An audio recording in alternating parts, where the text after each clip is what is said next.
headlines on this Tuesday afternoon, October 8th, here in capital Seoul.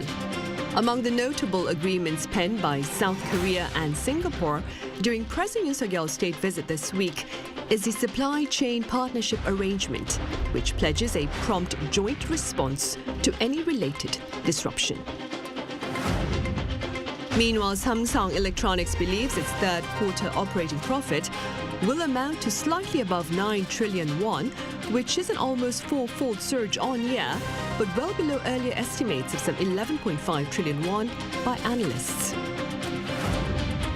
And in the Middle East, Israel ramps up its air raids and ground invasion into Lebanon that have killed over 1,400 people in over a fortnight and displaced over 1 million others, even as it maintains its military campaign in Gaza.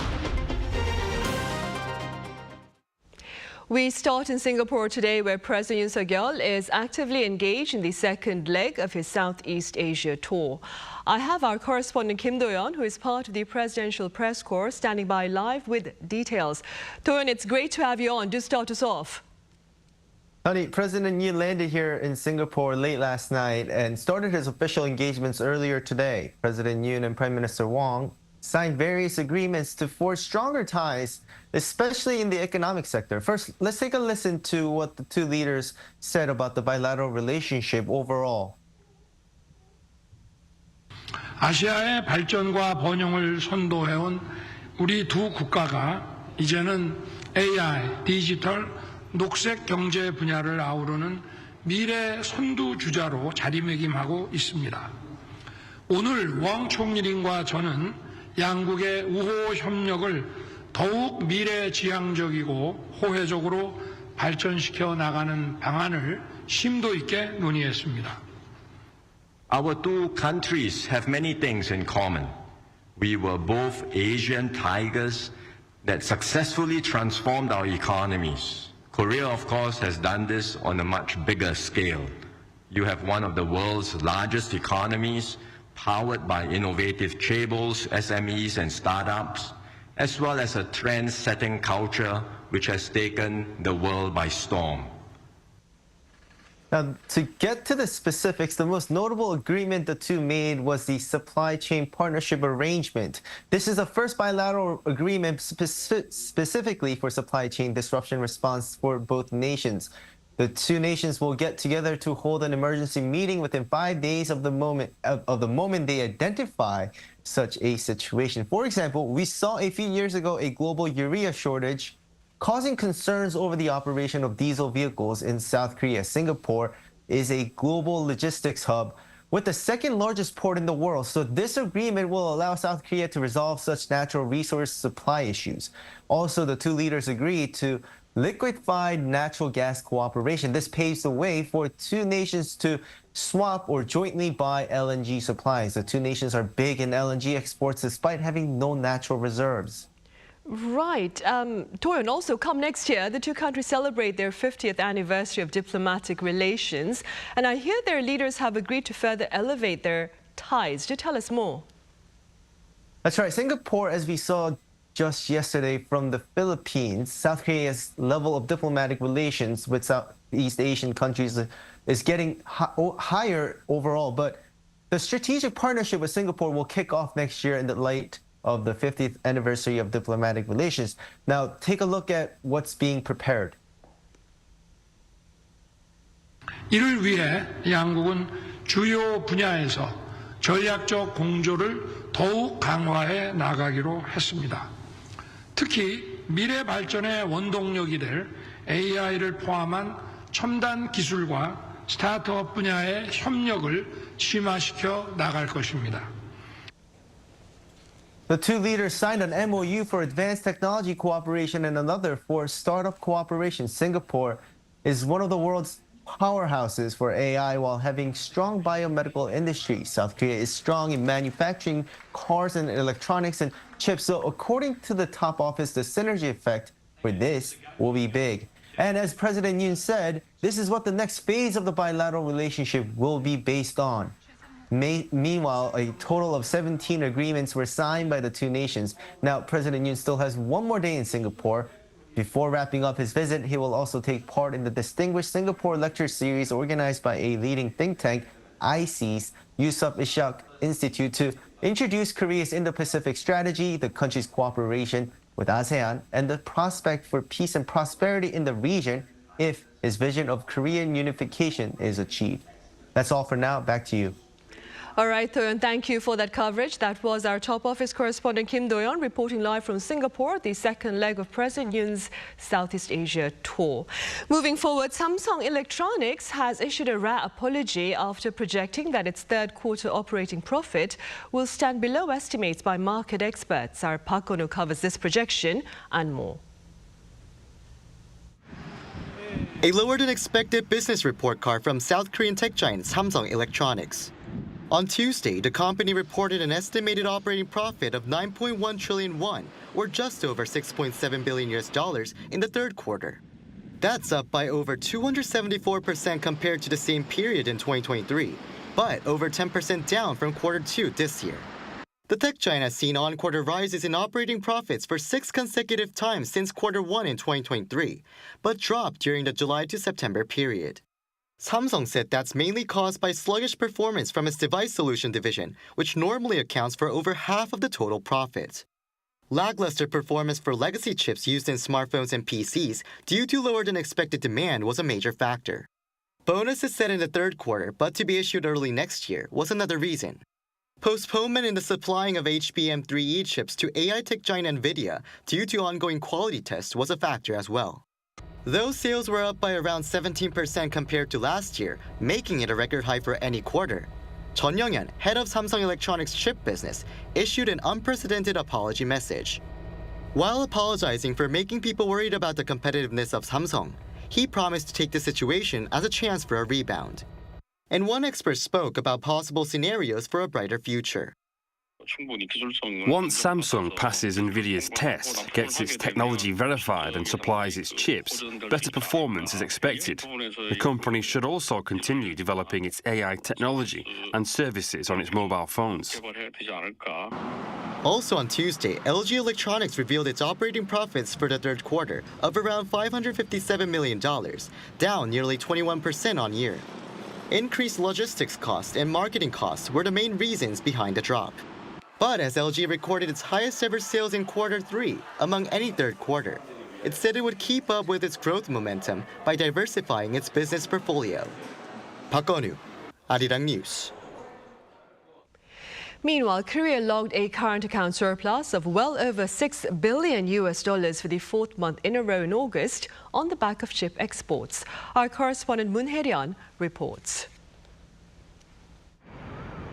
South Korea's current account was in the black for the fourth straight month in August on the back of booming semiconductor exports. Preliminary data from the Bank of Korea on Tuesday show that the country's current account balance in August recorded a surplus of $6.6 billion. After logging a deficit for the first time in a year in April, the current account swung back into the black in May and hit the largest surplus in nearly 7 years in June. With this latest data, the current account balance in the first 8 months of the year was $53.6 billion, more than 5 times the figure recorded in the same period last year. August's current account surplus was driven by the goods account, which tracks exports and imports of products, logging a surplus and recording the 17th month in the black. Exports amounted to more than $57 billion as semiconductor chip exports rose by over 38% year-on-year. However, the goods account surplus has been falling. August's goods account surplus was smaller than July's and came to nearly half of June's. The goods account balance decreased with a rise in imports for 2 straight months and a slowdown in exports outside the IT sector. The total value of imports rose by nearly 5% year-on-year in August, with crude oil imports seeing a more than 30% hike. A BOK spokesperson commented that Middle East tensions and increasing winter heating demand could potentially elevate import prices, and that close monitoring would be needed. While there are concerns about a potential AI sector downturn and its impact on semiconductor exports, the spokesperson pointed to the US Central Bank's interest rate cut and September's encouraging chip export data as indicators for continued growth going forward. Meanwhile, the service balance, which includes earnings and spending on overseas trips and transport, was in the red by $1.23 billion. In particular, the travel sector saw a deficit of $1.42 billion as people were spending more to travel to other countries during the peak summer holiday season. 문혜련, Arirang News.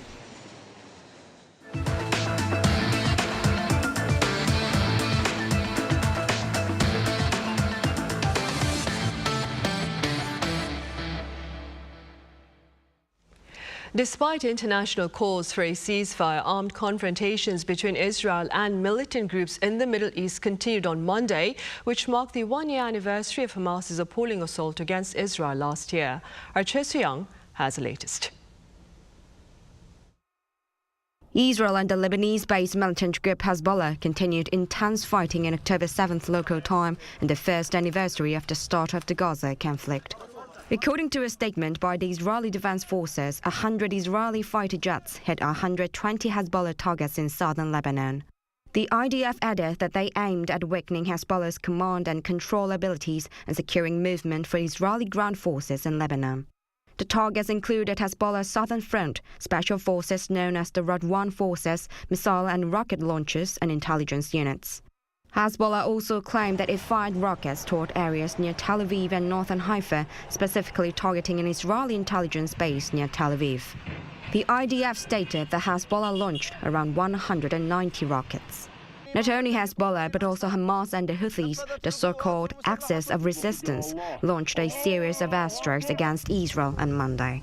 The Houthi rebels fired surface-to-surface missiles from Yemen, temporarily halting first anniversary commemoration events held throughout Israel. Hamas also launched a series of rockets from Khan Yunis in southern Gaza.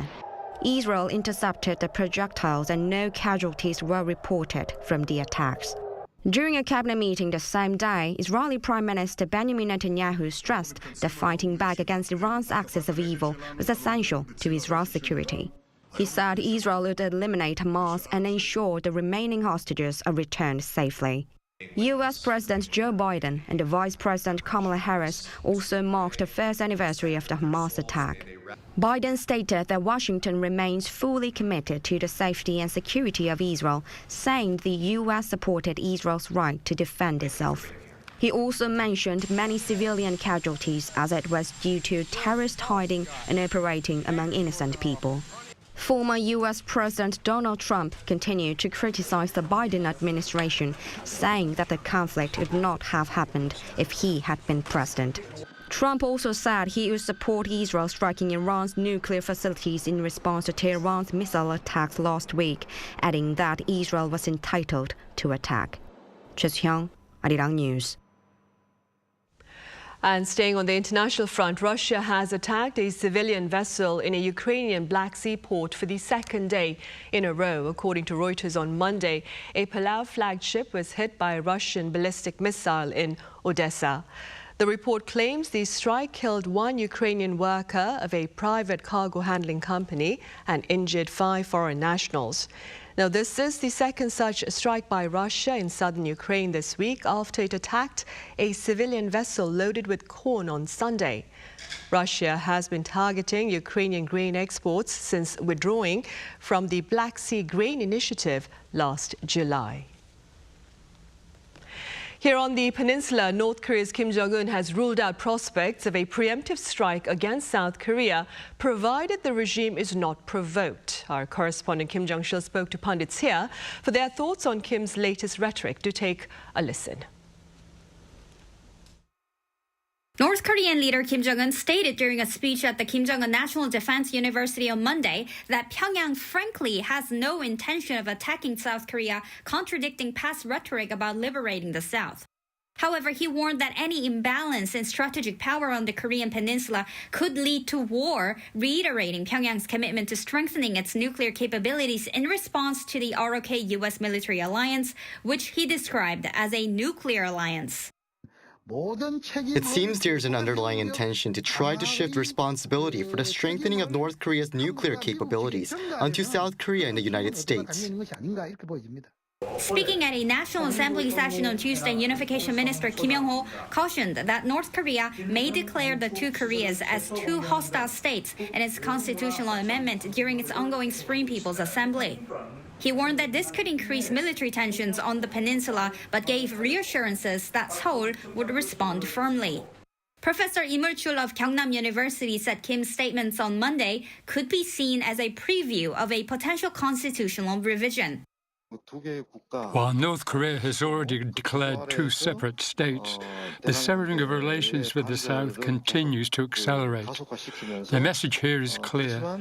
If South Korea applies further military pressure, North Korea would not hesitate to use all necessary means, including nuclear weapons, to destroy the South. As tensions escalate and stakes reach new heights, experts emphasize that the way forward hinges on not only military strength, but also diplomatic approaches. Kim Jong-sil, Arirang News. In other news, social media platform TikTok faces a probe by Korea's media regulator for alleged data consent violations. Our Cha Yoon-kyung explains. The short-form video platform service, TikTok, is owned by Chinese company ByteDance. In order to create an account on TikTok, it is required to agree to its personal information policy, which automatically sends users advertisements instead of letting them opt out of this under the Information Network law. The Korea Communications Commission is set to look into TikTok over this potential violation of the law. An official from the KCC has announced that the agency detected a problem in TikTok's personal information policy and will take measures after investigating the matter. Under the law, service platforms must allow users to decide whether they will receive marketing content and get clear consent from users in advance to send this out. Otherwise, platform companies can be subject to a fine of up to 30 million won, or just over $22,000. The Personal Information Protection Commission is also investigating TikTok's alleged violation of the Personal Data Protection Law. TikTok has also been criticized for not sharing the full content of its terms of service and privacy policy with its users when they join the platform. Cha Yoon-kyung, Arirang News. And South Korea this year endured its hottest September on record. According to weather authorities on this Tuesday, the average national temperature last month stood at 24.5 degrees Celsius, which is 4.2 degrees higher than the average for September. The phenomenon has been linked to humid air from a strong high-pressure system in the North Pacific, combined with high daytime temperatures. And members of K-pop boy band Stray Kids were on stage to mark the 50th anniversary special of the American Music Awards in LA this past weekend. Now, this group is the second K-pop act to perform at this music event after BTS. Stray Kids' mini album 8, released on July 19th, is currently the best-selling album in the US thus far this year, and the group is on a world tour until January next year. The American Music Awards is among the 4 major pop music awards, including the Grammy Awards, Billboard Music Awards, and the MTV Video Music Awards.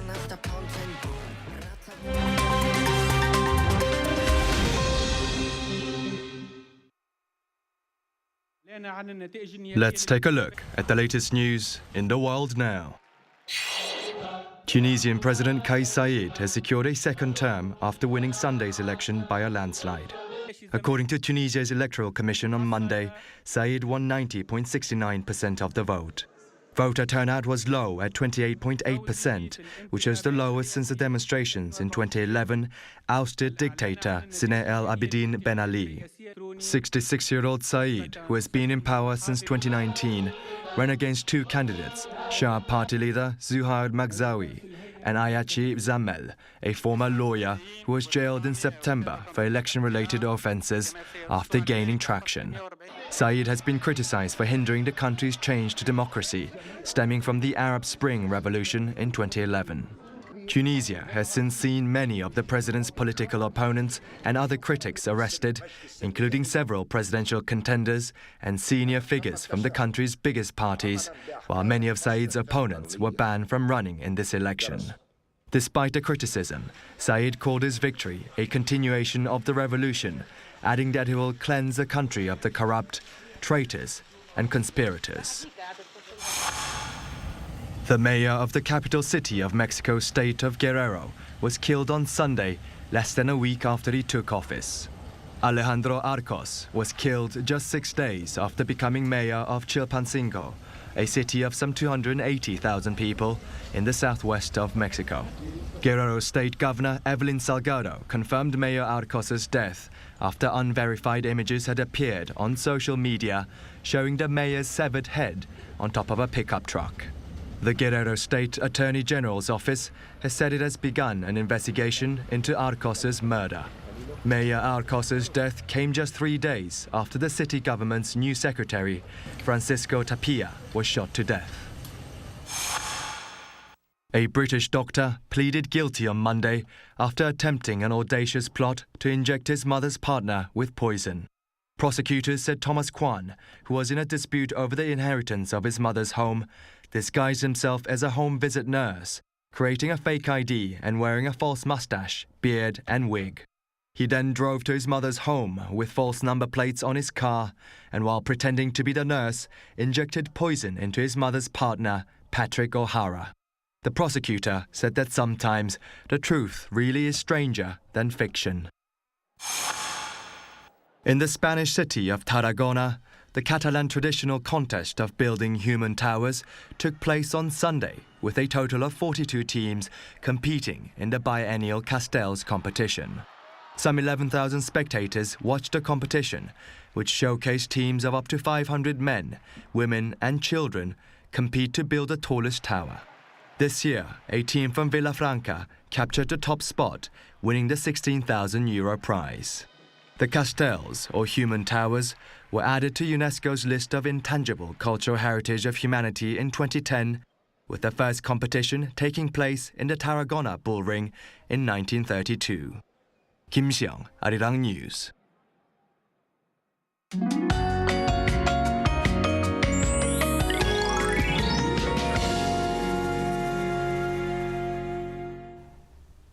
After a record-breaking heat wave, tropical nights, and downpours we had in September, things have gotten much softer in October, and we're already marking the 5th autumn season term, Hangul, today.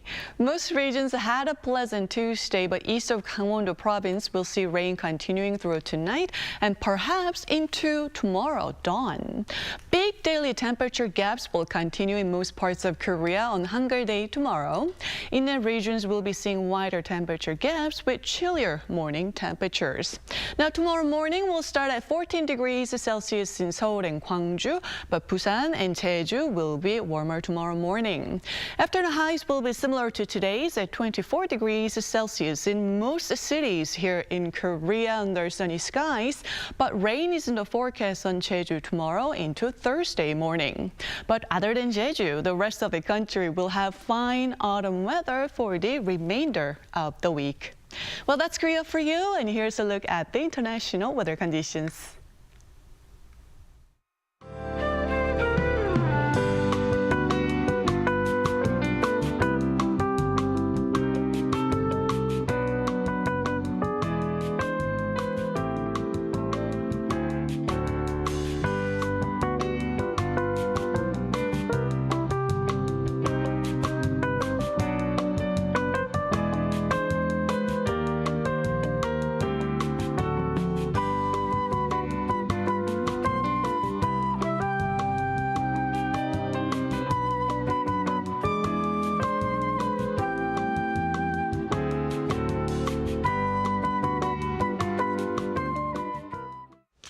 Right, those are the headlines at this hour here in South Korea. Coming up right after this break is our new daily panel session, Press Perspective. And today, we touch upon entertainment within the foreign media.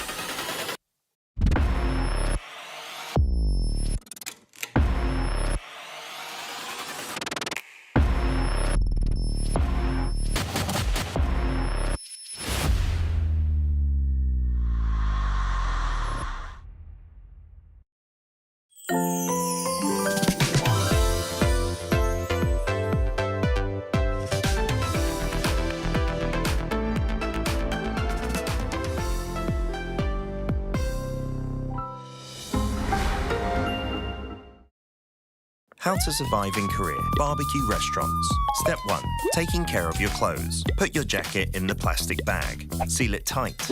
If the stool flips open, store your clothes inside. Wearing light colors? Grab an apron. It's the best defense against oil splatter and smoke. Step 2. Bottomless side dishes. Basic side dishes at a barbecue restaurant. Eat, and eat as much as you want. Side dishes come with free refills. Oh, and if you don't see this sign, just ask, 사장님, 여기 밑반찬 좀 더 주세요. Simple, isn't it? Step 3. Grilling meat. There are various kinds of samgyeopsal in Korea. Place the meat on the grill. Turn it over when golden. And again when it looks done. Again and again and again.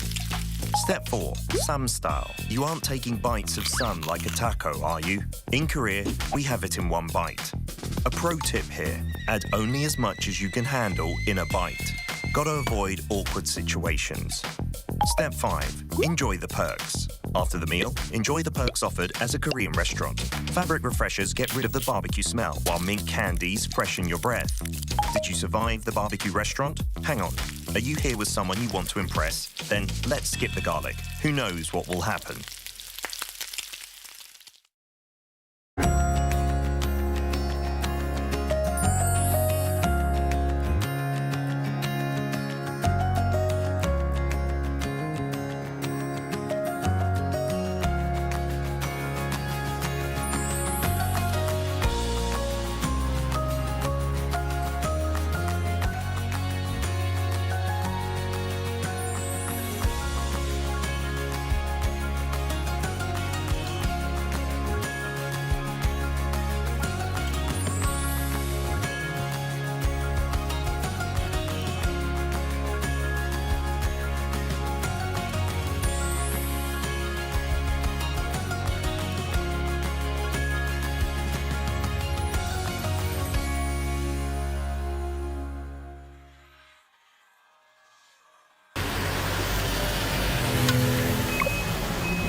Children's laughter, hope, dream. K-animation belongs in them. Interesting and valuable story that transcends between everyday life and dream. Surprising spectacle where imagination becomes real. An array of subjects catering from infants to adolescents. For our story to reach all corners of the world. K-animation makes healthy laughter for children. Curtains went up for the 29th Busan International Film Festival last Wednesday, and public screenings are slated to continue until its final day, that is this coming Friday. Now, receiving quite a bit of foreign media attention this year was the festival's choice of its opening film. We tell you why on Press Perspective today.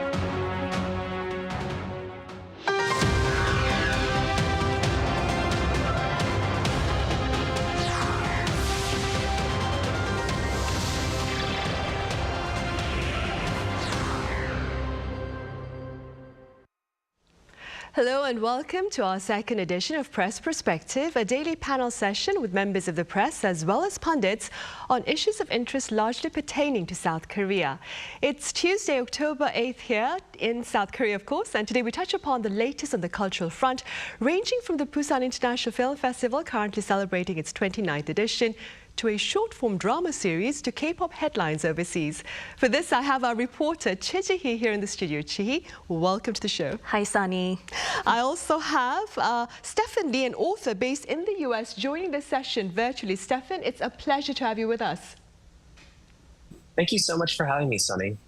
Right, we'll start here in the studio then, Chi. Let's begin with foreign media coverage of the Busan Film Fiesta, as well as the attention over the choice of its opening film. Right. So the 29th Busan International Film Festival kicked off last Wednesday with the historical drama Uprising as its opening film. Now, this is the first time, like you said, that an over-the-top or OTT production from Netflix has received this honor. And the period war drama was produced by South Korean filmmaker Park Chan-wook and directed by Kim Sang-man. And it features Korean megastar Kang Do-won in the lead role. Now, foreign media barons reported that the film had been generating significant attention even prior to its world premiere. And this is largely due to the involvement of director Park, of course, who is best known for ultra-violent thrillers such as Old Boy from 2003, which played a crucial role in propelling South Korean cinema onto the global stage. However, the decision to open this year's BIFF with a major streaming title has sparked criticism within the local cinema community. That's because although streaming-only content like Squid Game and Pachinko has significantly contributed to the rise of global visibility of South Korean stories in recent years, the festival has long been dedicated to supporting emerging talents in Asia, as well as small-scale and independent films.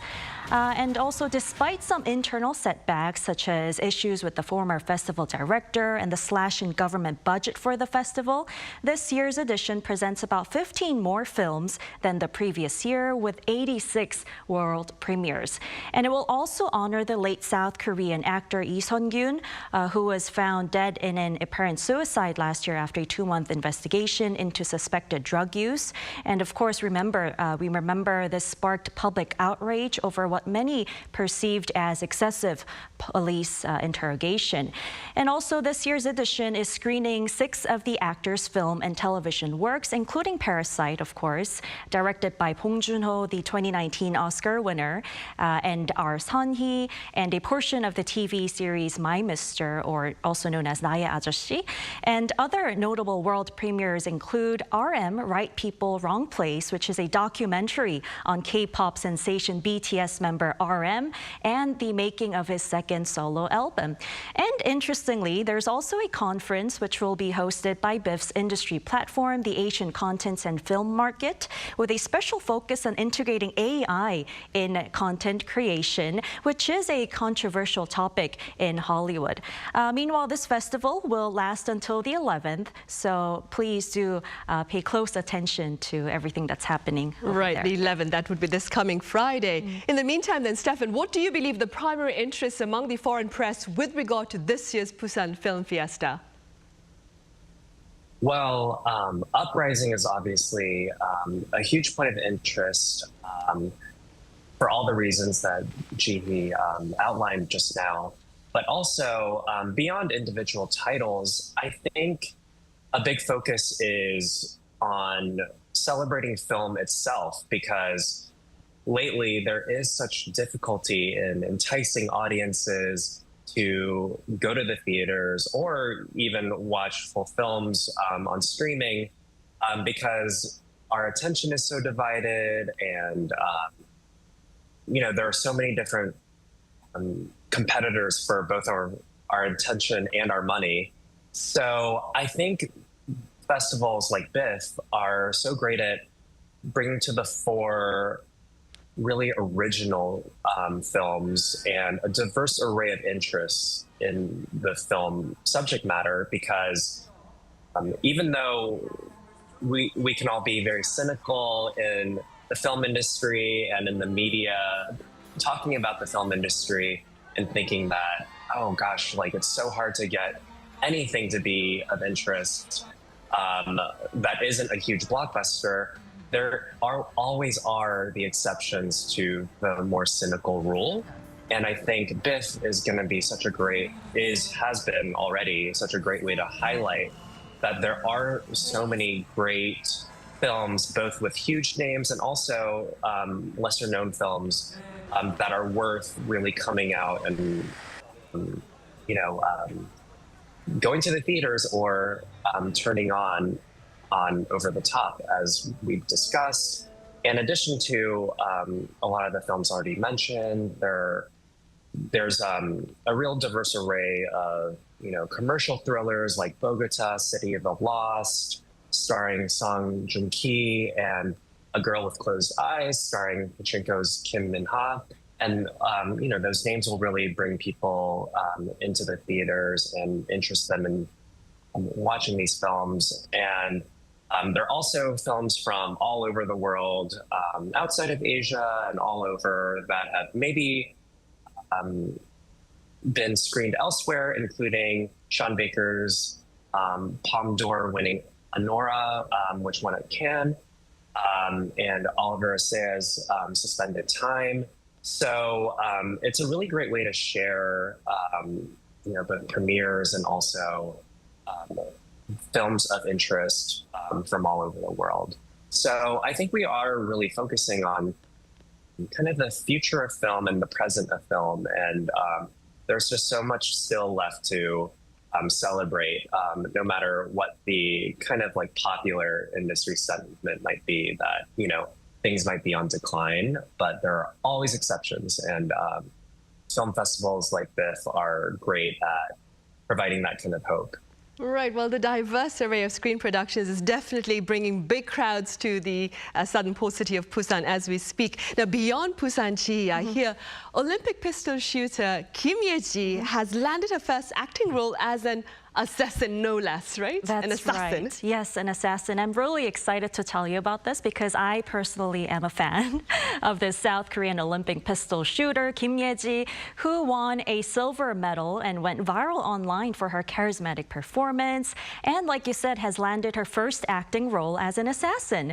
Now, Kim is set to portray a killer in the film Crush, which is a spin-off series of the global film project Asia. And she'll be starring alongside Indian influencer and actress Anushka Sen. So this role seems to be a perfect fit for Kim, whose cold and tough demeanor has drawn comparisons to action heroes like James Bond and even John Wick. And even Elon Musk praised her, tweeting she should be cast in an action movie with no acting required. So it seems that his wish has come true. And after gaining popularity for her charismatic appearance, Kim has recently received other real-life opportunities as well, like love calls, we call them, such as a photo shoot with Louis Vuitton and a collaboration with MLB Korea as well.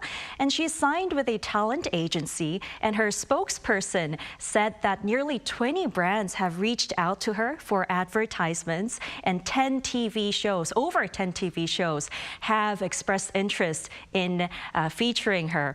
However, Kim did emphasize that despite being grateful for the public's love and all the interest she's receiving, she's a shooting sport athlete in the end and not an influencer.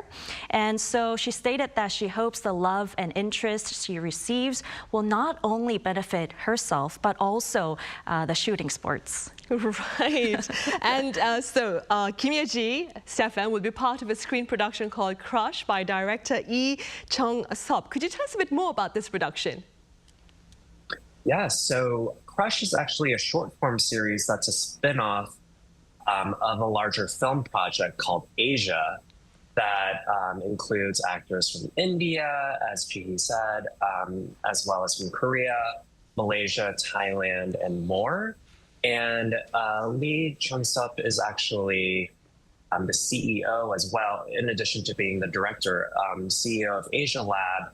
And it really is all about creating stories that center on individuals confronting discrimination and racial hatred and winning out over those things And it's really bringing a pan-Asian cast together for kind of like, separate anthology series to really highlight the diverse array of experiences all throughout Asia and Korea's place in that as well. So there will also be Thai actor Pakorn Chakboriak. I won't say that I'm the best with the pronunciations, as well as Malaysian pop stars and actors and just so many more. So it's as excited as we are about Kim Yeji. Personally, that's what I'm most excited about seeing and most curious about seeing. There's so much more within the larger film that Crush is a part of. So it's very exciting to see all of that. Right, it really is. Stefan, the short-form drama market it's reportedly expanding. That being said, where do you suppose does Korea stand in this market? Well, compared to perhaps dramas in certain other countries, perhaps including the States, K-dramas have a reputation for being quite lengthy, and I think people love that. But I think because people want to spend as much time in these worlds and with these characters. But there's also a market for series where you can maybe start and end them in one day. And as we're talking about with film and TV productions, perhaps having less budget sometimes, or wanting to highlight new filmmakers and new series makers, the shorter format could offer a lot more freedom and a lot more experimentation, as well as, again, less demand on attention from the audience in terms of just lengthy attention, because sadly, it's just a reality that our attention is being pulled in all sorts of different places. So our attention span might be a little bit lower in certain cases. But I think there's always, of course, room for the long, epic, grand scale dramas that we know and love. But I think shorter form and the increased market for it is perhaps a little bit influenced by social media as well. But I think there's a lot of potential to go into new territory and visit creations by new creators as well. Right, for sure. Chi, let's now move from movies to music. What headlines has K-pop been making beyond borders? Right, so WEON, this is an Indian English language news channel that provides in-depth analysis of global issues. It recently featured a report on how K-pop has become a global phenomenon, transcending the realm of music. So the report emphasized how K-pop has mesmerized global audiences, of course, with its catchy melodies, perfectly synchronized choreography, and of course those carefully curated aesthetics and a passionate fan base, resulting in a substantial economic influence on South Korea. So according to a report by the Korea Creative Content Agency, the export value of K-pop related products and services increased from a mere $40 million in 2003 to over $5 billion in 2018, and the figure nearly tripled in the year 2023. So this remarkable growth has significantly contributed to South Korea's GDP as well. So the K-pop industry contributed approximately 1.7% of South Korea's GDP in 2018, which is up from 0.3% in 2009. And of course, K-pop's influence is also extending beyond music to boost derivative industries as well, such as the fashion brands, cosmetics, and tourism, which are only some of these areas. And the global popularity of K-pop has, of course, significantly improved South Korea's reputation, because many of the K-pop music videos, they often feature the beautiful aesthetics or the landscapes of many of the different places in Korea, as well as the trendy fashion, sparking international interest in Korean culture. And so we call them the soft power, right? This soft power allows South Korea to portray a very positive image on the global stage, attracting not just tourists, but also investors. And although K-pop faces challenges such as the very fierce, they say, competition and the training routines, its future still appears very promising as the industry continues to evolve by embracing new technologies and the influence from the global stage as well. Right, and perhaps staying with the stellar statistics, I also hear Korea posted a substantial intellectual property surplus during the first 6 months of this year. That's right. So this is very welcoming news as well. So as K-content is gaining popularity worldwide, this of course includes movies, TV shows, and music. South Korea achieved its highest ever trade surplus in music and video copyright transactions with other countries in the first half of this year. So according to the Intellectual Property Rights Trade Balance Statistics, which was released by the Bank of Korea on the 25th, the intellectual property rights trade balance for the first half of this year recorded a surplus of $140 million, which is approximately 186 billion won. Now, the intellectual property rights trade balance, it's just a very fancy way of saying whether a country made more money selling its ideas or spent more money buying other countries' ideas. So when a country like South Korea this time has a surplus, it means their ideas are selling well and are popular around the world. Now, while the surplus has decreased compared to the second half of last year, though, it has successfully turned around from the deficit, which was negative $190 million in the first half of last year. And notably, the surplus in the music and video sector of cultural and artistic copyrights set a new record for a half-year period. And the Bank of Korea explained that this is due to the significant export of Korean content to overseas online video streaming platforms, or the OTT we've been talking about. And by country, South Korea achieved surpluses with China and Vietnam, while recording deficits with the UK and the US. Right, then borrowing Chihe's metaphor, Stefan, while we sold ideas overseas, on a sobering note, Korea noted its first decline in K-pop album export value during the first half of this year in almost a decade. Now, given this reality, some are saying the K-pop bubble is bursting. What are others saying, Stefan? Well, I do not think that this is cause for long-term concern, and I certainly don't think the K-pop bubble is bursting. But in entertainment, there's just so many fluctuations, year to year, month to month. It's very susceptible to trends, or really, and this is what I think it has been, is just the schedule of releases. There might be some larger releases in one year versus another. And for instance, we know in 2025, there's a very good chance that BTS will return. So that will change things just on its own. But really, I don't think that there's some larger pattern that is pointing to a decline.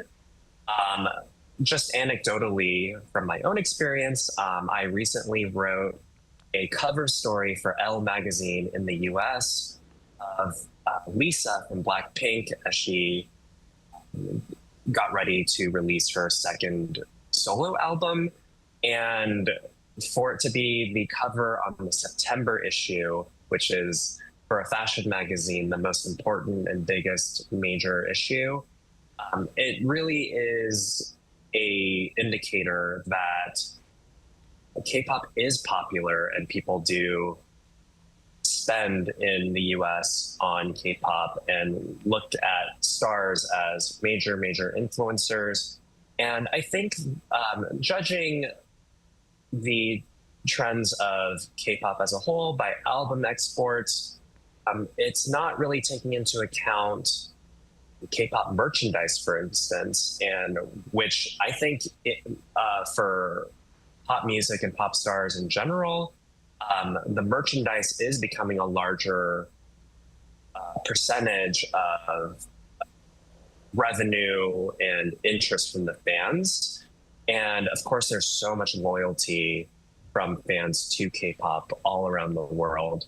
And I think that rather than just pure, widespread interest in K-pop. I think while there is that, I think the intensity and the loyalty of the fans who will show up and will support their artists and be dedicated towards it is very valuable. And I think in the States and all over the world, people who normally don't talk about or cover K-pop are very intrigued and want to take a quote unquote risk on really marketing to K-pop fans. And I think that risk almost always pays off. So I really don't think that there's a larger trend downward. And also an interesting thing is I think more and more all around the world, people aren't necessarily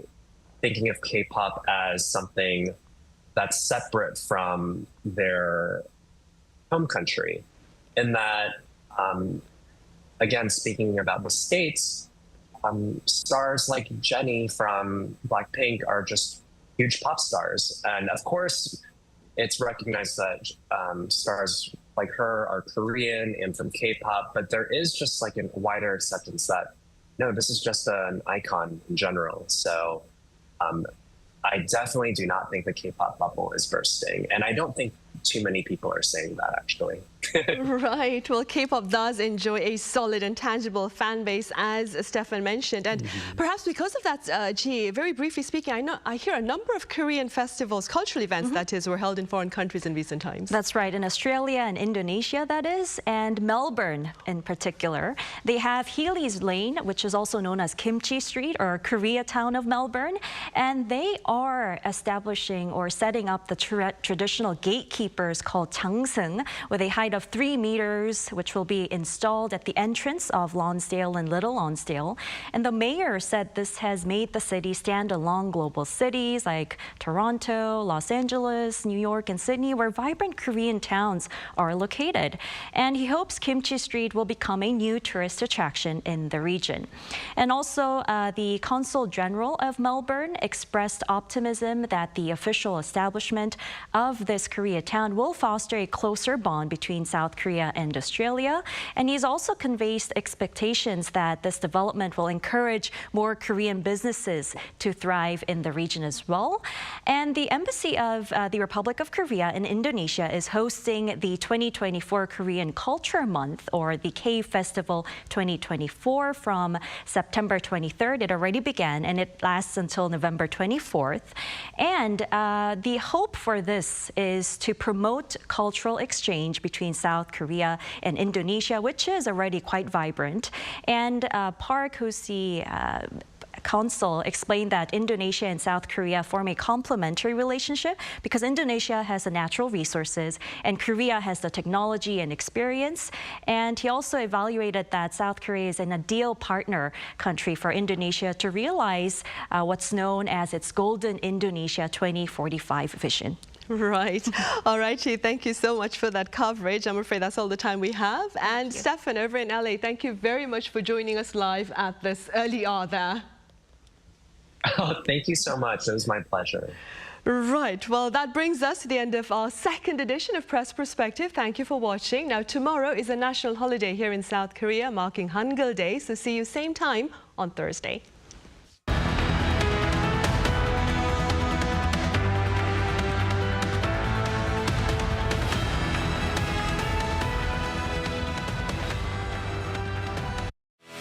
Children's